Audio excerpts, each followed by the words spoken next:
You're listening to the CyberWire Network, powered by N2K.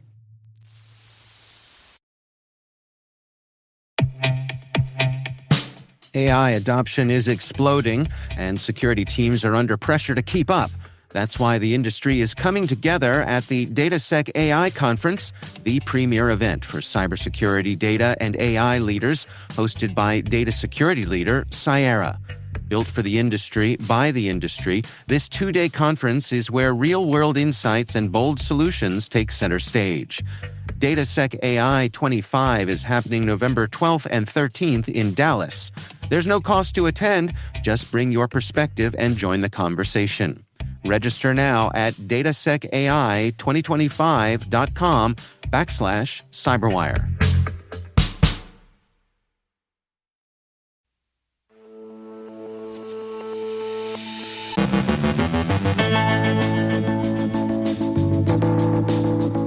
CISA gives federal agencies 24 hours to patch a critical Cisco firewall bug. Researchers uncover the first known malicious MCP server used in a supply chain attack. The New York SIM card threat may have been overblown. Microsoft tags a new variant of the XCS set macOS malware.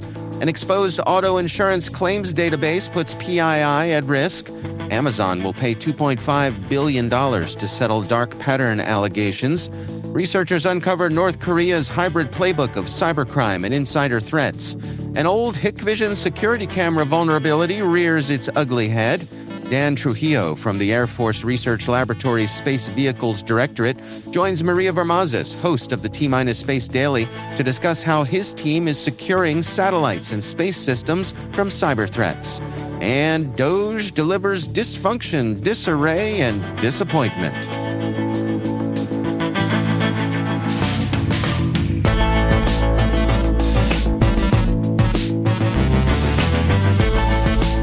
It's Friday, September 26, 2025. I'm Dave Bittner, and this is your CyberWire Intel Briefing.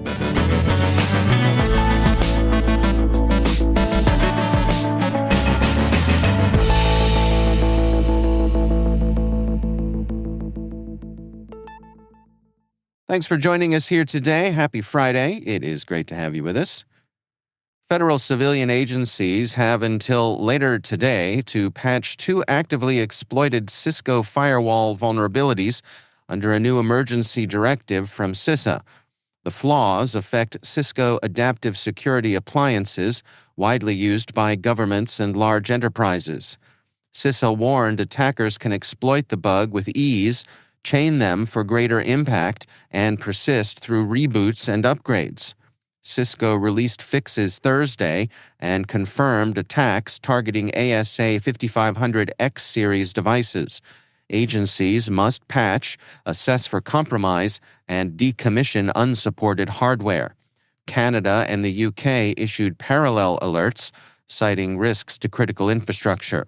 Cisco linked the activity to sophisticated actors behind last year's Arcane Door campaign, previously associated with state-sponsored interests.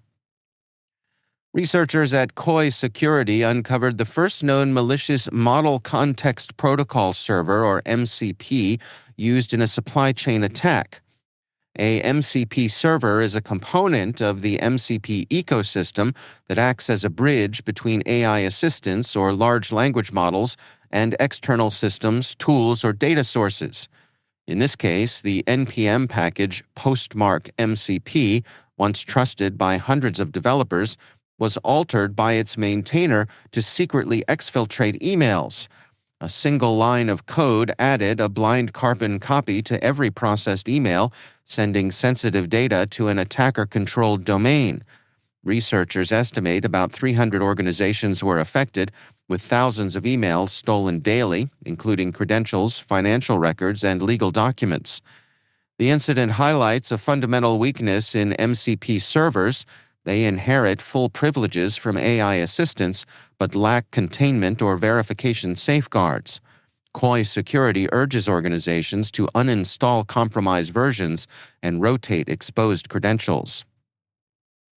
Earlier this week, we reported the U.S. Secret Service announcement that they dismantled a network of more than 300 SIM servers and 100,000 SIM cards near New York, describing it as an imminent threat to protective operations during the UN General Assembly. Officials warned the infrastructure could disable cell towers and support nation-state communications, citing links to swatting attacks against members of Congress. However, experts quickly cast doubt, suggesting the setup was instead a large SIM farm used for voice-over IP scams and SMS fraud, a common criminal scheme worldwide. Commenters noted the described equipment was unlikely to disrupt regional cellular networks. By day's end, the narrative shifted from nation-state sabotage to overblown claims about an ordinary telecom fraud operation. Microsoft Threat Intelligence has identified a new variant of the XCS-set macOS malware active in limited attacks. XCS-set, which spreads by infecting Xcode projects, now includes enhanced browser targeting, updated clipboard hijacking to steal cryptocurrency, and new persistence methods such as launch daemon entries and fake system settings app. The malware can exfiltrate notes, crypto wallets, and browser data, redirecting funds to attacker-controlled addresses. Microsoft has notified Apple and GitHub, urging developments to scrutinize shared Xcode projects carefully.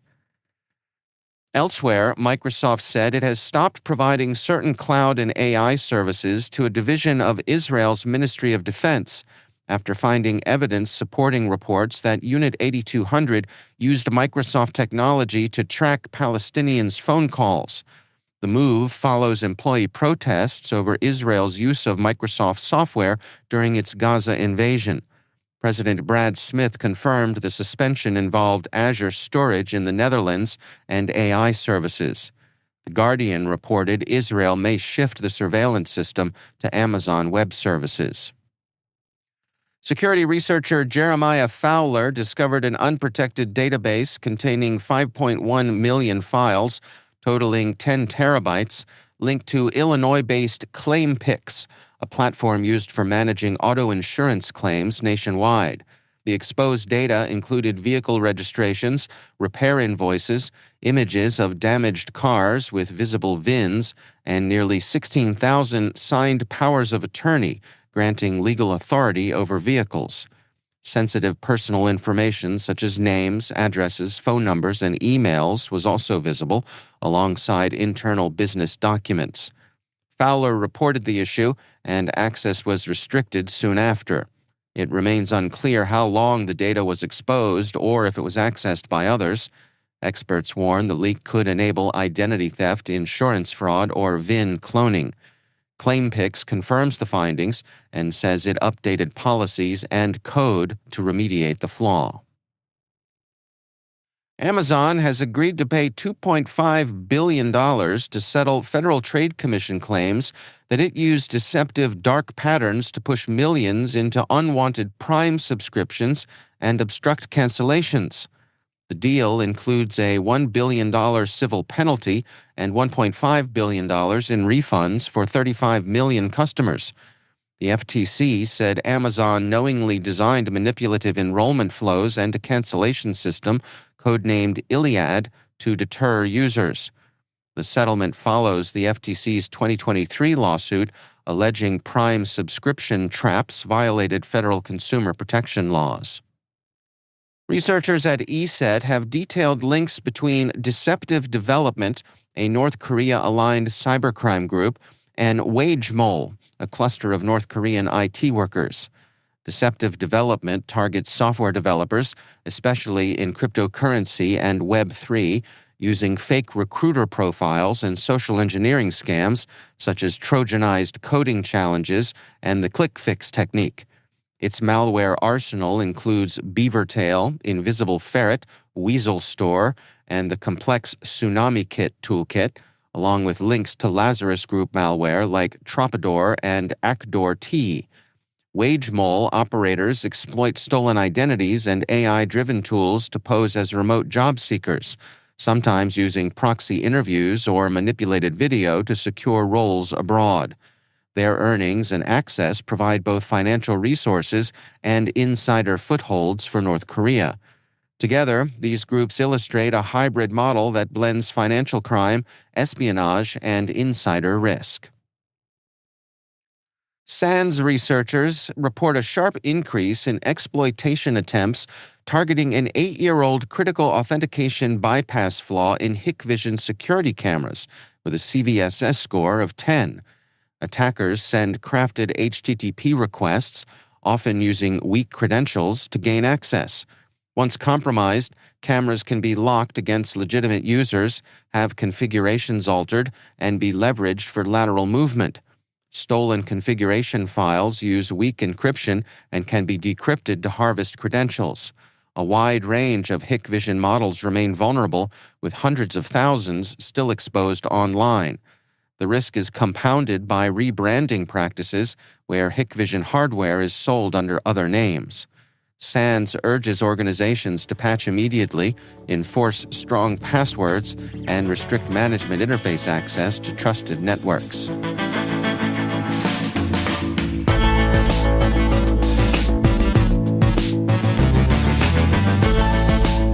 Coming up after the break, Maria Vermazes speaks with Dan Trujillo from the Air Force Research Laboratory's Space Vehicles Directorate, discussing how his team is securing satellites. And DOGE delivers dysfunction, disarray, and disappointment.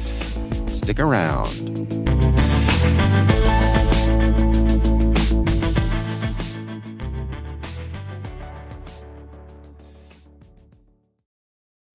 CISO Perspectives is back with an all-new season. This season is all about change. Whether it be emerging technologies like AI, shifting governmental roles, or evolving threats, we are sitting down with security experts and getting their insights to help you make sense of these changes. We are part of a larger ecosystem, and if you look at the largest cyber incidents, they have massive downstream effects. I'm Ethan Cook, editor of CISO Perspectives at N2K CyberWire. This week, host Kim Jones with his first guest, Ben Yellen, to discuss the current state of regulation. Absolute security, by definition, is an oxymoron. I can secure you absolutely if you shutter your doors, wipe your computers, wrap them in lucite, and drop them in the Mariner's trench. But then again, you ain't gonna make no money. CISO Perspectives is an N2K Pro exclusive show. But for this season, we're sharing the first 2 episodes free on the CyberWire Daily. To hear the full season, visit thecyberwire.com and click on subscribe now to become an N2K Pro member.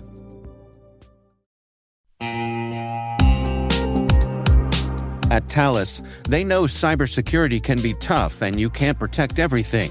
But with Thales, you can secure what matters most. With Thales's industry-leading platforms, you can protect critical applications, data, and identities, anywhere and at scale with the highest ROI. That's why the most trusted brands and largest banks, retailers, and healthcare companies in the world rely on Thales to protect what matters most: applications, data, and identity. That's Thales. THALES. Learn more at thalesgroup.com/cyber.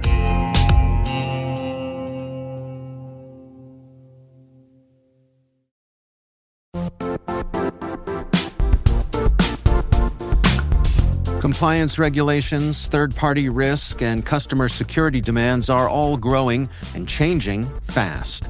Is your manual GRC program actually slowing you down? If you're thinking there has to be something more efficient than spreadsheets, screenshots, and all those manual processes, you're right. GRC can be so much easier, and it can strengthen your security posture while actually driving revenue for your business. You know, one of the things I really like about Vanta is how it takes the heavy lifting out of your GRC program. Their trust management platform automates those key areas: compliance, internal and third-party risk, and even customer trust, so you're not buried under spreadsheets and endless manual tasks. Vanta really streamlines the way you gather and manage information across your entire business. And this isn't just theoretical. A recent IDC analysis found that compliance teams using Vanta are 129% more productive. It's a pretty impressive number. So what does it mean for you? It means you get back more time and energy to focus on what actually matters, like strengthening your security posture and scaling your business. Vanta, GRC. Just imagine how much easier trust can be. Visit vanta.com/cyber to sign up today for a free demo. That's vanta.com/cyber.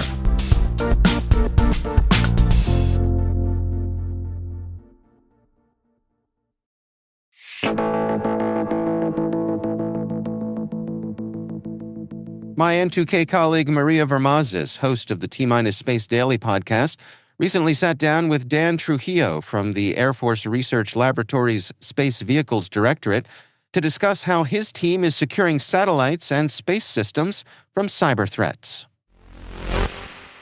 So my name is Joseph D. Trujillo, and my dad was Joseph as well. I'm second. So I actually go by Dan, my middle name. So people know me by Dan Trujillo.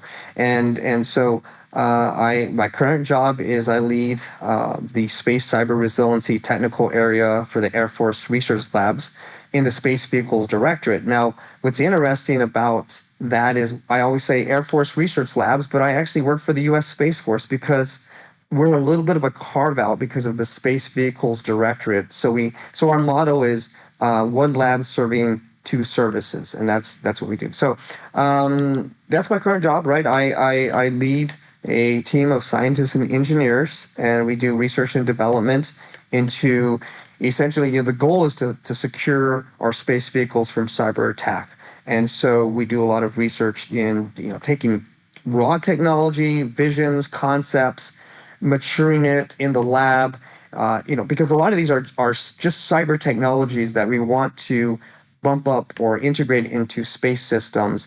And so we do a lot of that work too, right? Because these things have to work, especially when you're talking about a space vehicle that's in space and it's got to work, and it's got to work in this low swap environment, right? So we do things like that. That is so awesome. Dan, well, first of all, thank you for joining me. You have a really fascinating background, and I got to say, you also, based on the conversations I've had with a lot of people in the cyber world, you have a lot of people's dream job. There are a lot of people who really want to be in space cyber, who are in the cyber world right now, who are like, how do I get there? So I really hope they're listening to this interview because you've sort of laid out a bunch of awesome possibilities there. And I feel like I maybe should ask, what is your advice to people who want to do what you do? Even though it's not part of what we were going to talk about today, now I'm like, I got to know. What do you tell people? Well, first of all, you're right. It is a dream job. Like I said, I started off with writing software in the 90s. And I don't want to say it's the Wild West, but it was, because people were just, companies were just starting to implement software. So it was really cool because all these ideas were flowing. There's a lot of companies being, created and bought up by Microsoft, and it was just a really cool world. And so, the job that I'm in now, is R&D. And so we get to really just think outside the box, and we get to really just play, with whatever vision or idea that we have. So that is really, really awesome. I say, I work for the government. Obviously you can make a lot more in the commercial world, but, you get to really, truly build your vision up here. And, how you get into something like this? Well, I think one of the best ways is if you're in high school or you're in college, come to our internships. We have the Space Scholars, AFRL Space Scholars program, and that is where, all of our scientists and engineers will actually create several topics and areas of research that they're working on. And there's probably 100, and it's not just at Kirtland Air Force Base in New Mexico, but it's in Maui, it's in we have places in California, we have a lot of places in Dayton where our headquarters are, but there's just a whole bunch of technology and topics to be able to work on. And so you go to this website and you see these topics, and then you can be able to sign up for them and start working in those. Now, if you're high school, a lot of times we get high schoolers and they think, oh my God, I got to come in and I have to start solving and producing things, right? But we work in the lab, and it's research and development. The things that we solve don't take months, they take years. So a lot of times the high schoolers will come in, and all we want to do is just show them what the lab environment is. And understand, the freedom to be able to do cool things, right? And then if they're in college maybe, bachelor's, then, they're getting a little bit more experience. And if, PhD, they might have something that they're very interested in that's in space cyber, for example, and just bring that project over to AFRL and be able to have all the lab resources in order to be able to do what they want to do with that. And then, so I think that's a good way to start. Otherwise, we are always looking for people. I mean, we have slots available for space cyber at AFRL RV, and we also have people working cislunar, SDA. We have people working autonomy. There's just a whole bunch of opportunities at AFRL to be able to do those things. That's so cool. Yeah, I cannot tell you how many, at events or, HallCon, LobbyCon type conversations I've had with people who are, either in school, as you've mentioned, people who are trying to figure out how to make this their career, or people who are looking to make a lateral move, IT practitioners, cyber practitioners who are going, I really love space. I hear there's a need for space cyber folks. I have the cyber side. I don't know how on earth to get to the space side, but you've given me, I hope people are listening to this, because you've given a lot of different options there that are really fascinating. So, yeah. Yeah, I mean, space is, if you look at the .com industry in the 90s, how it exploded. Now we move to the space industry, and that's going to explode as well, and probably dwarf the .com thing. So there's a lot of commercial companies getting into space, small startups. There's the primes like Northrop Grumman and Lockheed. But yeah, I mean, if you want to work in the government, you can come through AFRL. If you want to get in through these commercial companies, then they're looking for people, because that industry is just going to explode. Yeah, absolutely. So, Dan, thank you so much for all that you do and all that you and the team work on, and I wish you all the best. That's Dan Trujillo from the Air Force Research Laboratory's Space Vehicles Directorate, speaking with Maria Vermazis, host of the T-Minus Space Daily. Be sure to check out the T-Minus Space Daily wherever you get your favorite podcasts.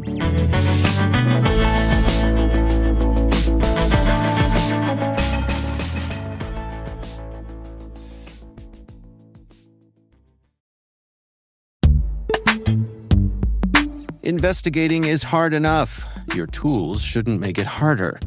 Maltego brings all your intelligence into one platform and gives you curated data, along with a full suite of tools to handle any digital investigation. Plus, with on-demand courses and live training, your team won't just install the platform. They'll actually use it and connect the dots so fast, cybercriminals won't realize they're already in cuffs. Maltego is trusted by global law enforcement, financial institutions, and security teams worldwide. See it in action now at maltego.com.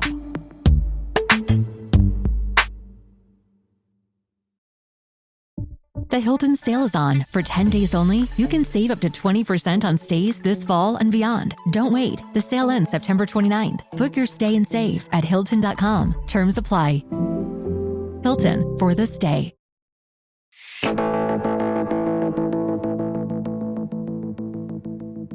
And finally, Wired asked federal workers for the inside story of DOGE, the Department of Government Efficiency, which stormed into federal agencies with all the grace of a toddler with a chainsaw.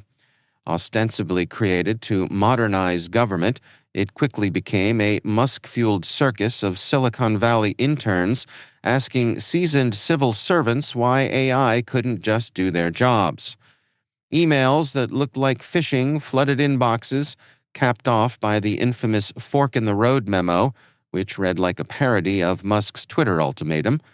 Meanwhile, 300,000 workers took DOGE's incentives to quit, and those who stayed faced chaos. Surveillance projects gutted offices, and managers suggesting gratitude exercises as childcare collapsed. The promised efficiency never materialized, but the damage did, leaving behind fewer staff, more distrust, and a lingering question: was this modernization or just government by meme stock?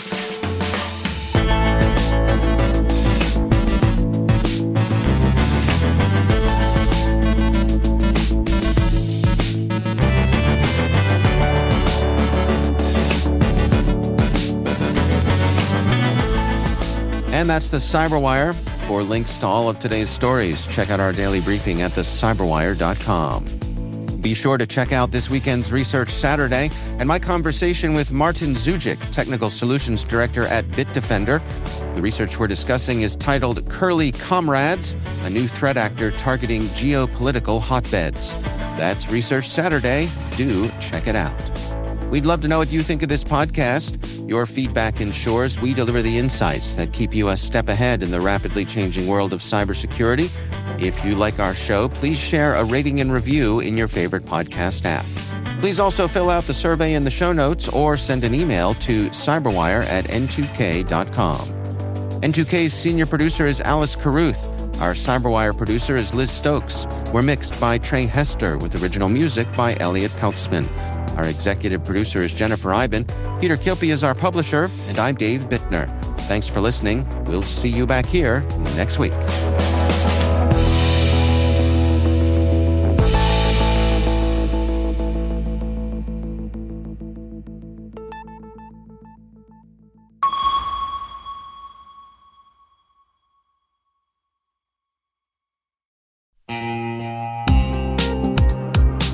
Cyber Innovation Day is the premier event for cyber startups, researchers, and top VC firms building trust into tomorrow's digital world.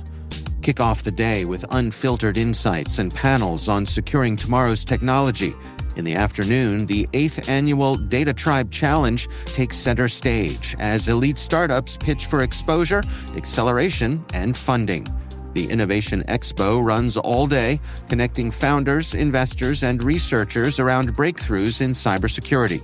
It all happens November 4th in Washington, D.C. Discover the startups building the future of cyber. Learn more at cid.datatribe.com.